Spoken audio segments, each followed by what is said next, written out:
Olá, pessoal! Bom dia, boa tarde, boa noite e boa madrugada. Aqui quem fala é o Nangel, do podcast Faça Direito. Sejam bem-vindos!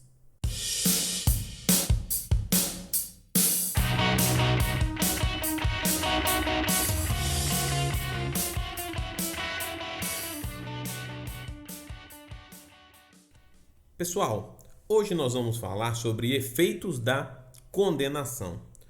Pessoal, é claro que a sentença penal condenatória, além da submissão do condenado à execução forçada da pena imposta, também pode impor ao condenado outras consequências.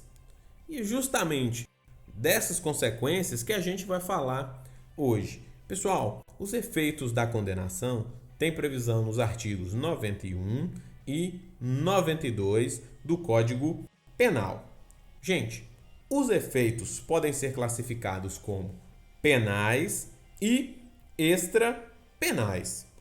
Pessoal, os efeitos penais são divididos entre principais e secundários.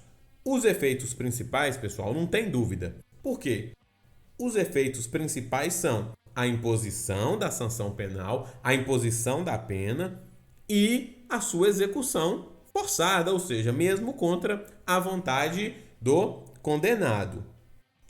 Os efeitos penais secundários são aqueles efeitos que vão além da imposição da sanção e da execução forçada, como, por exemplo, maus antecedentes, a reincidência, a conversão das penas privativas de liberdade, a interrupção do prazo prescricional, revogação do sursi e revogação do livramento condicional. Ok? Então, efeitos penais são os principais e secundários. Efeitos penais principais: imposição da sanção penal e a sua execução forçada. Efeitos secundários: reincidência, conversão das penas restritivas de direito, interrupção de prazo prescricional, revogação do livramento condicional e etc. Os efeitos extrapenais também são subdivididos em dois grupos: os genéricos, previstos no artigo 91 do Código Penal, e os específicos, previstos no artigo 92 também do Código Penal. Gente, vamos trabalhar os efeitos genéricos. Artigo 91. São efeitos genéricos: tornar certa a obrigação de indenizar o dano causado pelo crime. Repito, tornar certa a obrigação de indenizar o dano causado pelo crime. Como vocês sabem, pessoal, a sentença penal condenatória, ela torna certo o dever de indenizar o dano causado pelo crime. Ou seja, ela constitui um título executivo judicial que vai ser demandado no juízo civil, que pode ser demandado no juízo civil, ok? Segundo efeito genérico da condenação: a perda em favor da União, ressalvado o direito do lesado ou do terceiro de boa-fé. A perda em favor da União. Vamos lá, gente.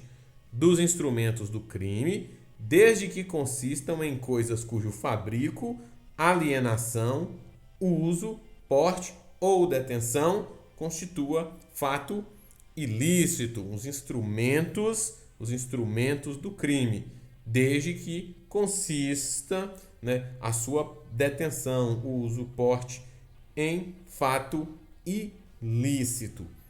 Ok? Gente, a perda também do produto do crime ou de qualquer bem ou valor que constitua proveito auferido pelo agente com a prática do fato criminoso. Repare bem, pessoal, são circunstâncias, são situações distintas. Uma coisa são os instrumentos utilizados para a prática do crime.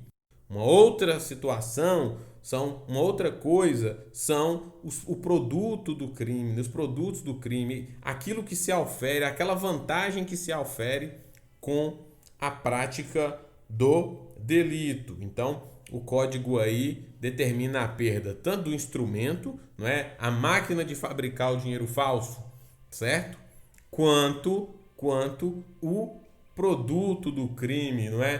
Todos aqueles bens que eu adquiri utilizando a moeda falsa que eu falsifiquei, ok? Então, são situações distintas. E aí, pessoal, pode acontecer que esses bens ou valores não estejam situados no território nacional,